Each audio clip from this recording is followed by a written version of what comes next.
Good morning, everyone. Welcome to the City Hall of Jakarta.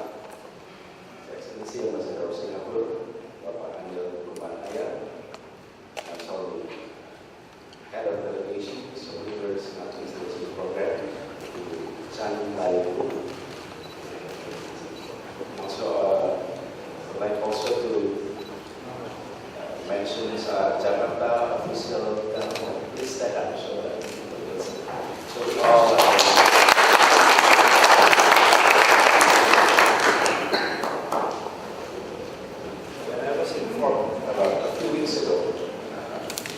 Pak Amir informed me about the plan of delegations coming in to Jakarta. So inshallah, we'd like to meet, also to exchange experience. But before we start, I'd like to invite Pak Amir to say a few words, and then I'll explain a little bit about Jakarta, please.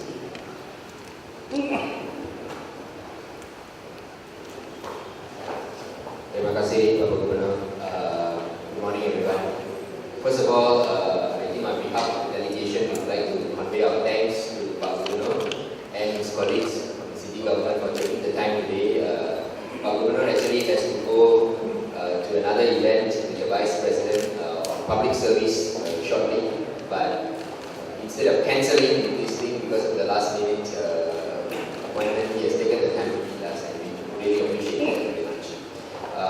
Just a quick word about the Leaders Administration Program. So once every 2 years, we bring together top civil servants in Singapore, put them together for 5.5 to 6 weeks, do briefings, meetings, and so on to learn more about Singapore, about policies, and also learn more about the region,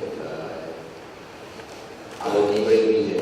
And of course, there's no better way to learn about our region than to visit some of the key countries. So for every LAP course, visiting Malaysia and Indonesia is a must.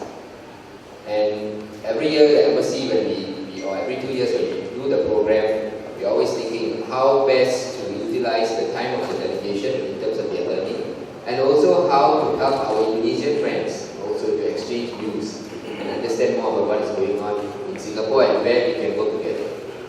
So it's in that context that we had the opportunity today to meet with Pak Gubernur. Pak Gubernur just finished his first year mark in office, so I'm sure he has many interesting insights to share about that. We would like, I think the delegation would like to know what are the opportunities and challenges that you see for a thriving dynamic city like Jakarta going forward, as well as the areas where Singapore and Jakarta can learn from each other and cooperate more together. So I don't want to take a lot of the precious time up by talking here. I would like to hand the floor over to Pak Gubernur, and then perhaps we can take some questions from the delegation. Ya, terima kasih Pak. Terima kasih.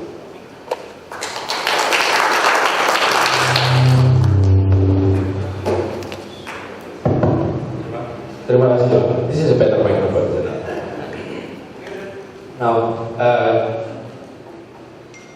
yes indeed, we are neighbor, and not only that the people should be close to one another, but also the government officials. But also when we're talking about government officials, Jakarta and Singapore, often we're talking about national level government.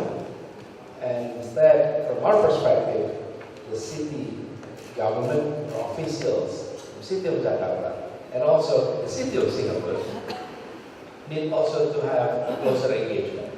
So I like also to take this opportunity to invite everyone from our side and your side to work closer in the future, because there are many things that we can share experience, we can learn from one another, and for sure that the challenges, of course, are different. I mean, number one, Jakarta, for instance, we have migrants populations who are very dynamic compared to Singapore. That is very clear difference between the two of us. However, we both were located in Southeast Asia. We both were central of economic activities, and the dynamic of the two cities, I think if both two officials were working closer to one another, I think many can be done together. Now, I'd like to also use this opportunity to have more conversational, so if you have more questions, I'm happy to answer any questions, and happy to share anything, and our team will help. But before we go there, allow me to share a few basic data about Jakarta, so that we are on the same page. We have 10.3 million people in the city, and the total area is about 661 kilometers square. Ethnicity, we have quite a diverse one, and almost everyone in the country is represented here one or another. These are the large proportions, but you know, in Indonesia we have in total more than 700 languages, more than 400 ethnic groups, so you can imagine the diversity. But I've always said, what's unique about Indonesia is not the diversity. Because when we're talking about diversity, India is much more diverse than us. When we're talking about diversity, Afghanistan is as much, perhaps more ethnic groups over there. We talk about Papua New Guinea, there are more languages than us. So when we're talking about diversity, many other places are more diverse than us. But what's unique about us in this particular case is unity, not the diversity. And I think what's unique about Southeast Asia is also unity, not diversity. Because when we're talking about diversity, there's a lot of places where we have diversity. So what's glued this nation together and what's gluing Indonesia together is, number one, language. Had we not accepted one common language, we will not be able to have unity as we have. And language is key. Today we take it for granted. But without agreement on that one common language, and that one common language was not the language of the majority, that's even more important. If you look at ethnic groups there, what is the largest ethnic groups? Javanese. In Indonesia, that's also mirror that number. Is Javanese the common language of Indonesia? The official? No. It's Malay or Melayu. Melayu accepted as common language. And if we're talking about numbers, that's not even 2% in Jakarta. Now, what's key is not about the state agreeing on that one language. What's key, that was agreed upon by the people 17 years before independence. So it has nothing to do with who runs the country. That was people's agreement. And I think that's the basic. Now we have religious group and all of that. Now, next slide. This is our challenge. Why I mention this as our challenge? If we want the city to grow, to be a prosperous city, then we need to take care of the least advantage. And the least advantage advantage on this. If we are talking about 3 million people in Jakarta earning less than 1 million rupiah per month. In what station is it now in Singapore? Rupiah. $100. That's our biggest challenge. And the size is 30% of our population. If we don't address this, then other issues will not be seen as an accomplishment. So we need to address that one. Next slide. Force inequality, obviously. Next. And then education challenges. In the city, we have 68% enrollment rate. One of the most challenging is in North Jakarta, in which we have almost half of our kids never graduate from high school. That's not a good news. So we are tackling that challenge. Next. Water. I was on my way here and I got a note from West Jakarta. The water in West Jakarta is having trouble in 3 different areas. So clean water is one of our biggest challenges. And 40% of our populations don't have access to pipe water. Only 57% have access to pipe water. Next, housing. Almost half of us were renting homes instead of owning a property. So, next. Of course, with 10 million people populations, we're very productive in producing waste. Very productive. And the more affluent the society, and the more waste we will have. Next. Go to the next example. Okay, so what I'm going to explain here is our approach. Our approach. So facing that challenges, I am presenting to you the challenging side of Jakarta. The good side of Jakarta, that's okay. We're good. This is the challenging of Jakarta. And to tackle this challenge, we are trying to see this as an opportunity for people and government to work together. So our approach in this process is to convert from the way of working as public services that provide services to the public, and the public is as a customer, and that we need to ensure complete satisfaction from our customer. We'd like to undertake the route in which people and government work together. And in the literature, we have stages of that development. So let's consider the stages. The city 1.0 is city government as administrator and the people simply as resident. And then 2.0 is city government as service provider and the people as customer. And that's often where we are. City 1.0 or 2.0. What we'd like to do is city government as facilitator and the people as participants. And furthermore, city government as collaborator and people are co-creator. So in facing these challenges, we don't want, for example, to simply outline policy and then ask for consultations. But we would like to incorporate people's aspirations in the process of policy making. Because the way we work, it will change. So next slide. Look, number one, we're doing socialization, consultation, participation, collaborations. And in our approach, in the past and in what we're doing often is, at the maximum, we're doing consultations. We outline some of our policy proposals, and then we listen to the public, and then we decide. The incorporate them into this process. So we are now doing that in the urban renewal in 16 kampung in Jakarta.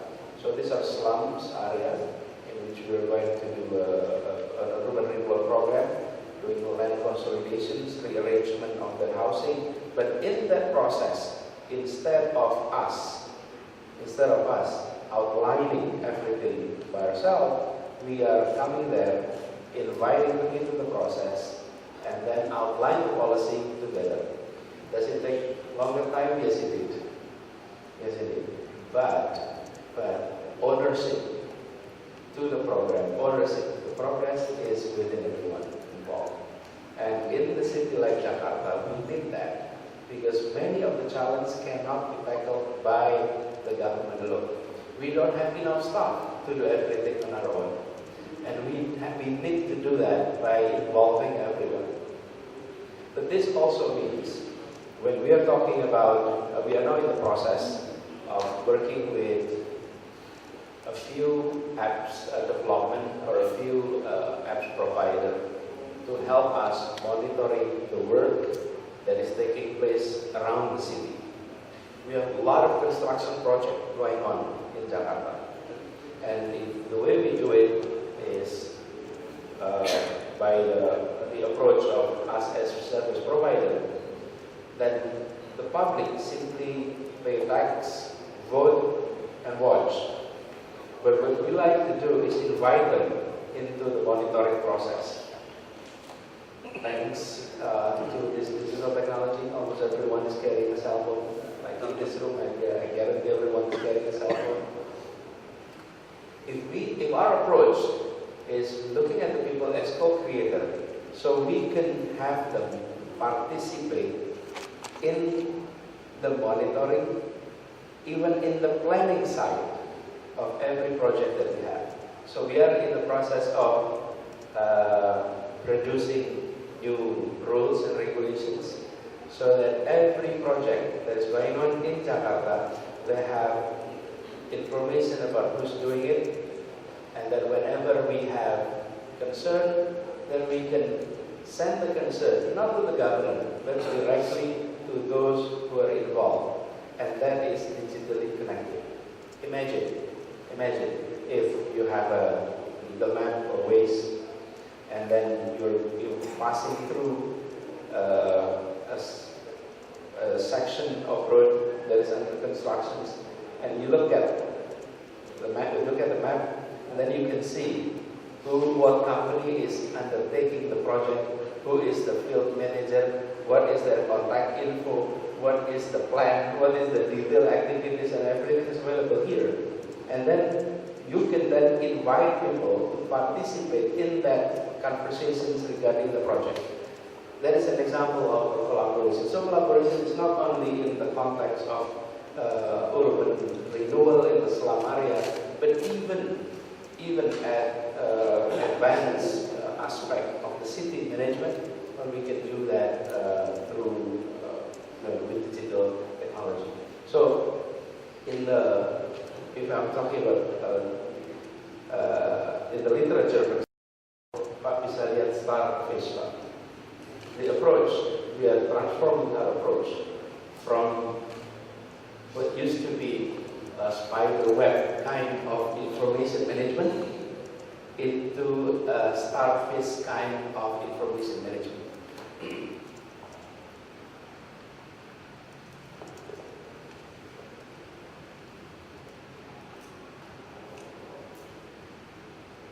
We remember that in our city we have 112. It's like a 911 in the US, in which everyone can call and everyone can seek help. We call 112. In Singapore, you have what's the number in Singapore? You need help.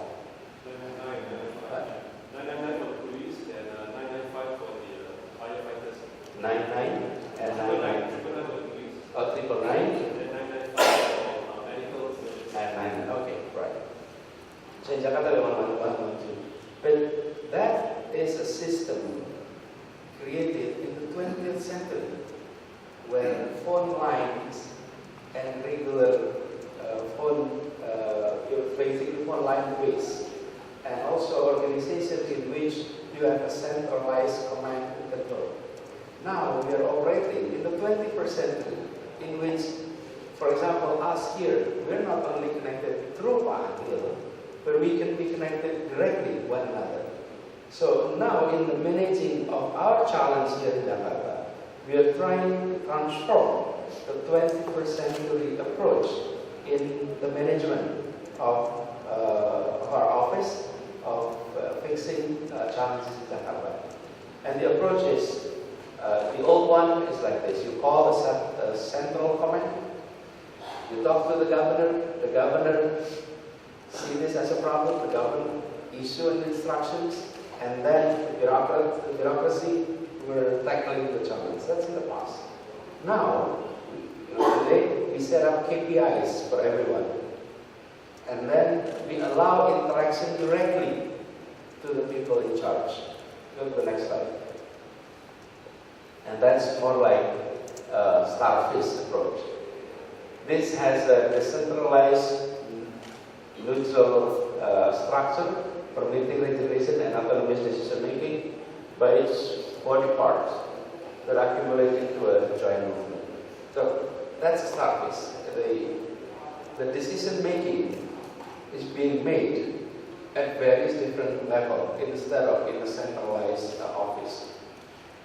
Of course, with the second approach, not every challenges has to go through the central office. In this context, is through governor, but also can directly go to our offices. Go directly, like in my example earlier about the construction project. If there is something going on, instead of reporting, then you can directly communicate. Same thing when you have problem, for example, on the security aspect. We are now in the process of making like an apps for specifically for women and children to avoid harassment, assault, and whenever it relates to that, it's called panik button. Bukan yang aplikasinya panik button. It's called a panic button. So the idea is it's not contacting the central office of the police, but whenever someone is experiencing a challenge and press that button, then all officials in that particular area will be contacted. So it is a decentralized kind of response system instead of all centralized. So anyway, so our approach is this, and we do hope that this will expedite many of our solutions to be implemented, and that's our hope. And the challenge is more on our side, not on the people's side. The people were ready to collaborate. The challenge is on our side because we used to do everything on ourselves, and then when we have to do it together with others, that takes practice. That takes quite a challenge, because sometimes I feel like switching your habits of writing with your right hand into your left hand. Can we do it? Yes, of course we can do it, but it requires practice so that we can do that.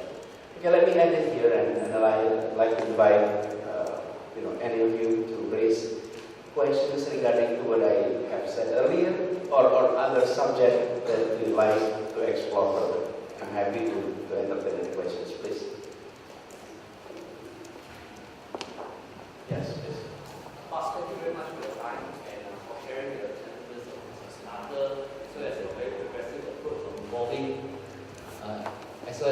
progressive approach of involving the people of Jakarta in solving the problems of Jakarta. Can I just ask, what has been the response of the residents in Jakarta to your initiatives?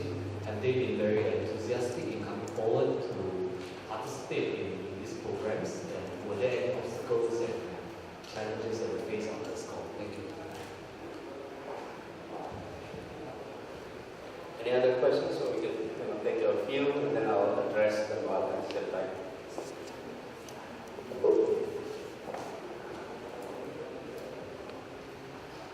Pak Gubernur, saya ingin Yes, mengucap please. terima kasih ya dari pihak kita semua ini karena mengambil masa yang berharga ini untuk bicara dengan dan tukar pikiran dengan kita semua ini.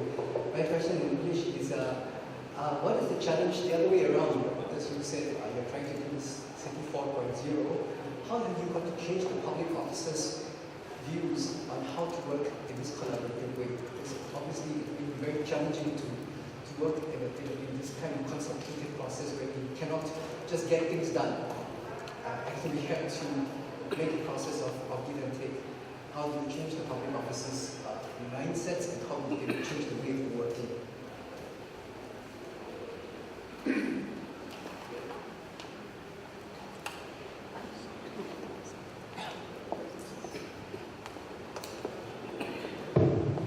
Yeah, so this is it takes two to tango. So when we're talking about collaborations, then it's the public and also the officials.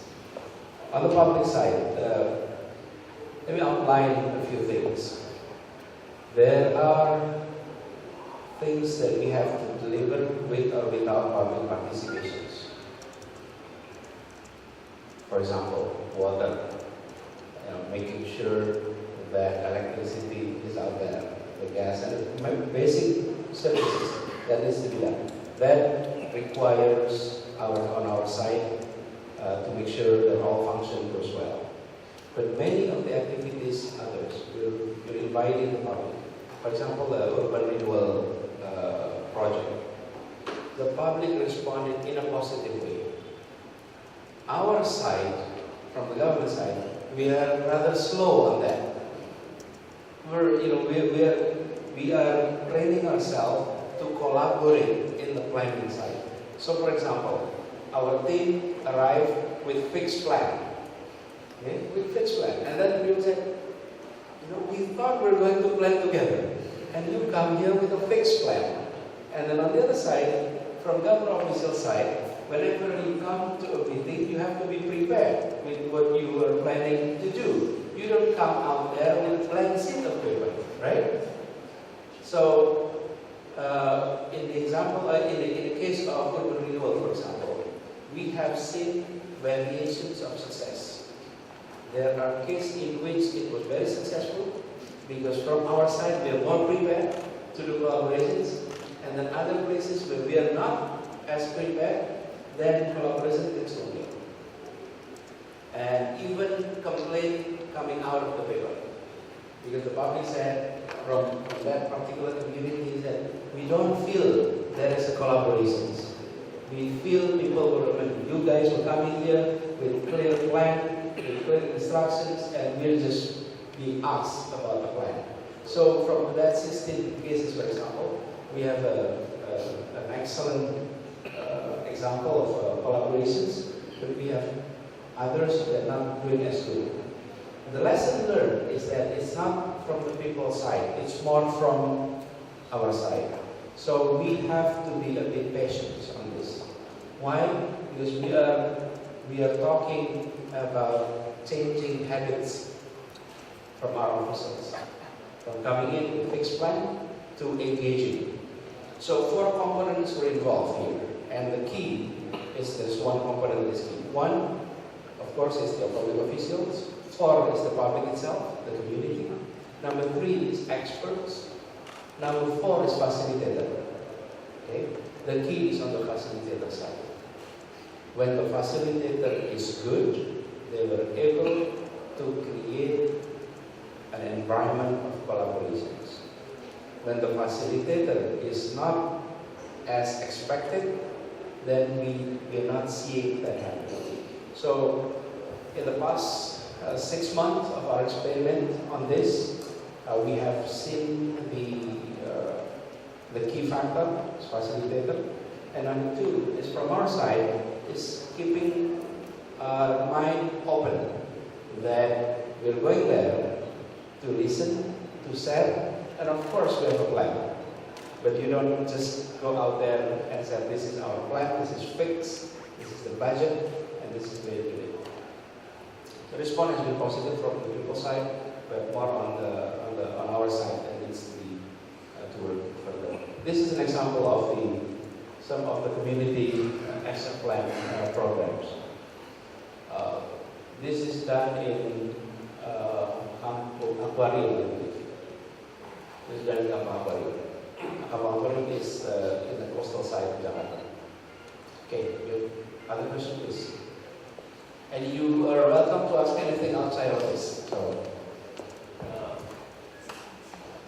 Your Excellency, Selamat Pagi, thank you very much for taking the time to meet up this morning and sharing your very exciting and inspiring vision of Cities 1.0 to Cities 4.0.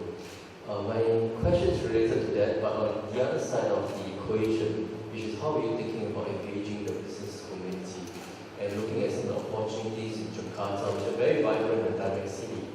How are you looking at the opportunities to grow this vibrancy and the role that Singapore companies and Singapore talent can work together with you to realize some of these opportunities?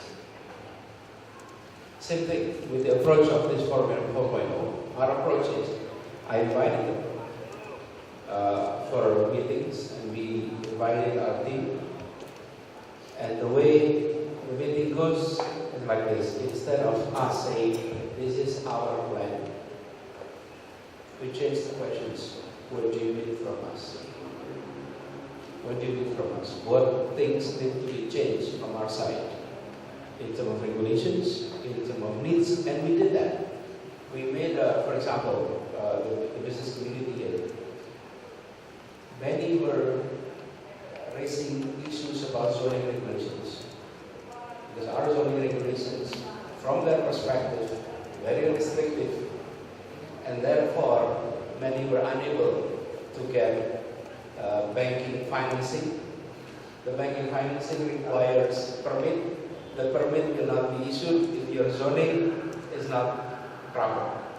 You are doing business in a zone that is not allowed for you to do business. The challenge is, Jakarta is an old city, just like Singapore. Just like many other old cities in Southeast Asia. We have already have this home for 200 years, this particular, and this was a house. And many of the facility here has been present for many, many years.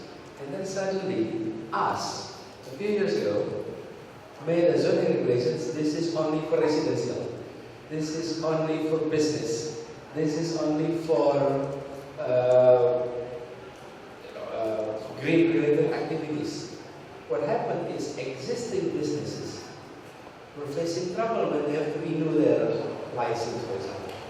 So instead of adjusting our zoning to the existing stores, especially that have gone through many, many years, we made a plan as if we're building from an empty land. So that was, for example, there is an issue, and then we're making an adjustment. We are rearranging that. That's one example. So our approach is, with the business community, allow us to create rules and regulations that on the one hand we comply with our law, our national planning objective. On the other hand, providing room for you to actually grow, because we need them to grow. With them growing, then we can have more employment, we can have more economic prosperity. So that's our approach. But also we have to keep in mind some of our policies. We ask these questions: who gets what out of a policy? And this is political economy questions. The political economy question is always who gets what, when, how much. That's always there. Do you have project online in Singapore? No project. You don't know project. Project is there? Grab. But that's a taxi. That's a car, right? Do you know object? Yeah. Do you ride object? If you have an experience, try one once. While you're in Jakarta, try at least once. Ride project so that you know exactly how it feels and why many were using it.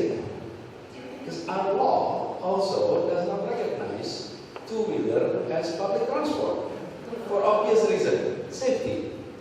So as of today, our law still never recognize two-wheeler as public transport. It's not yet acknowledged. But in reality, people were using it. Okay? So we are still in the process of finding ways to, on the one hand, regulate, and for what? To protect the people, the citizens that are using the service. But let's go back to this object. We had a plan to restrict Sudirman and Tamrin Street. Where do you stay in Jakarta? In Megapoli.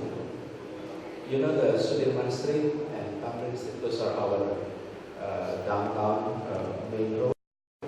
These two roads was planned to be restricted for motorcycle. So motorcycle were not allowed to enter the area. But we did a study. From our study, we found out that every day delivery by object to Sudirman, only Sudirman, not Tamrin, only Sudirman, per day was 480,000 delivery. Half a million. That's only in Sudirman. If you add Tamrin, you have more. But at that time, the data was only for Sudirman. And we're lucky because all the deliveries were recorded here. So and this is not passer, but this is not motorcycle passing by. This is delivery addressed to Sudirman Tamrin. What are the delivery? Lunch, snacks, breakfast, and many of all kind of things that is being ordered online. So we decided not to close the road from motorcycles because the impact to the economy is huge.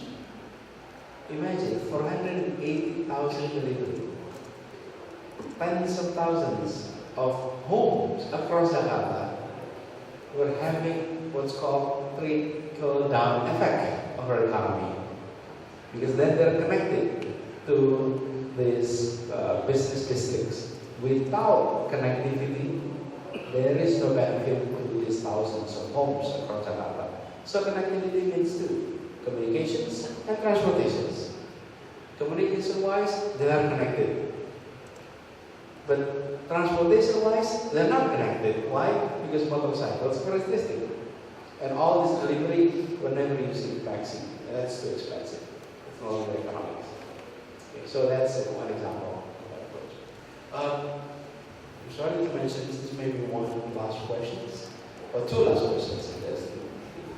Yeah, Pat, good morning. Thank you for your presentation. I think you mentioned your presentation earlier that Jakarta is a very diverse city of 10 million people of different ethnicity and religion. I'd like to hear your thoughts and your views on how you manage issues of race and religion in this country, particularly in terms of how such issues can be cleared up very easily on social media and some of the challenges we face in this area. If you imagine, it's like a matrix. Population is a matrix, and then you have columns, and then you have rows.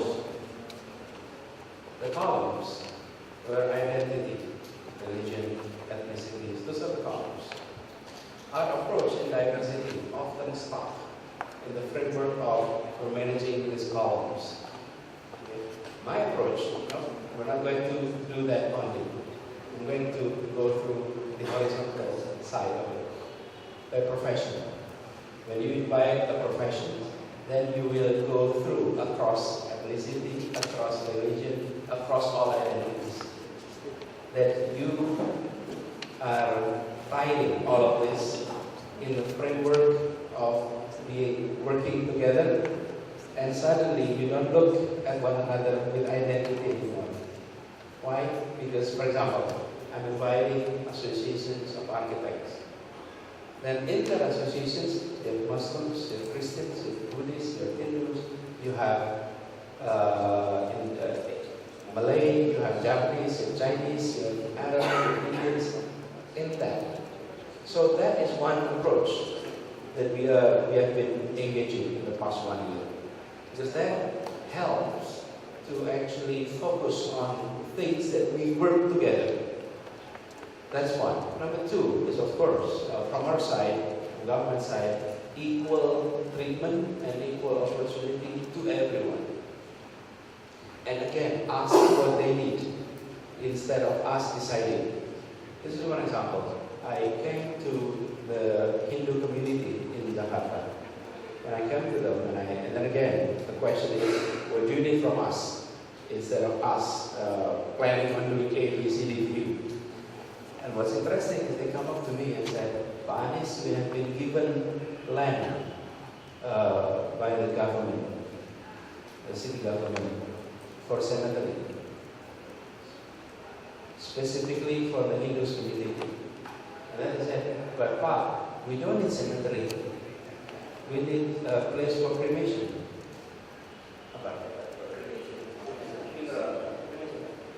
We need a place for cremations because we don't need that big land for cemetery, but we cremation. So, and then we adjusted our plan or policy according to the need. So equal opportunity, making sure that our budgets to every group were there, and making sure that the governor is welcoming to all ethnic groups, to all religious groups. So on the working side, you work across religion based on profession. On the catering side, you cater everyone on equal basis.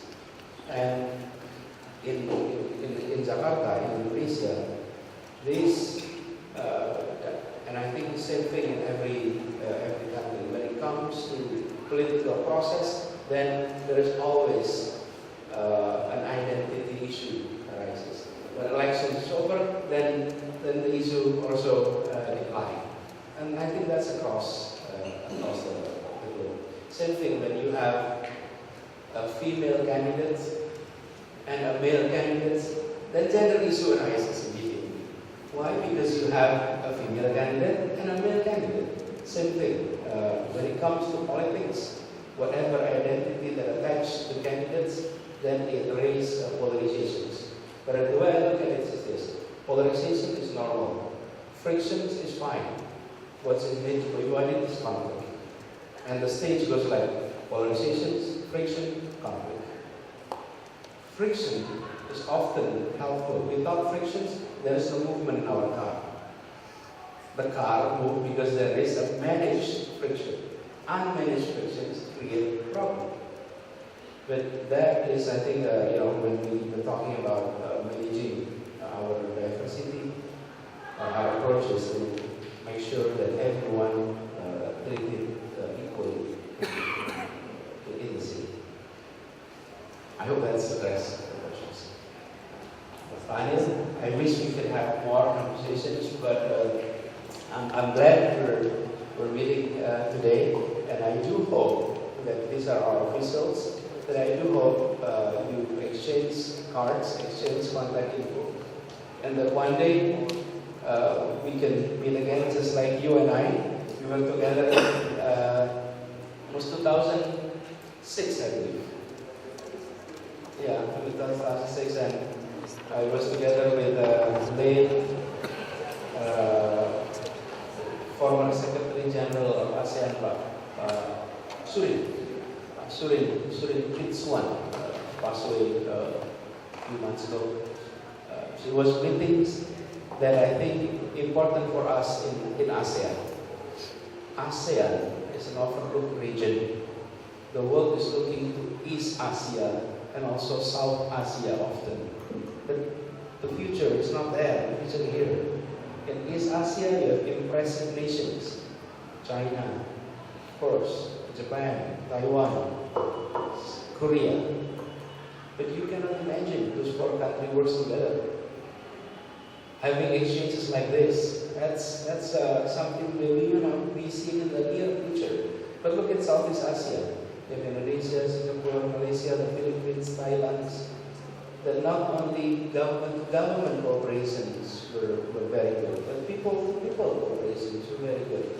I think we need to see the future of Asia, of the world. One of the center is in Southeast Asia, and us need to prepare that. Singapore, Jakarta, and others need to collaborate closer. Again, thank you very much.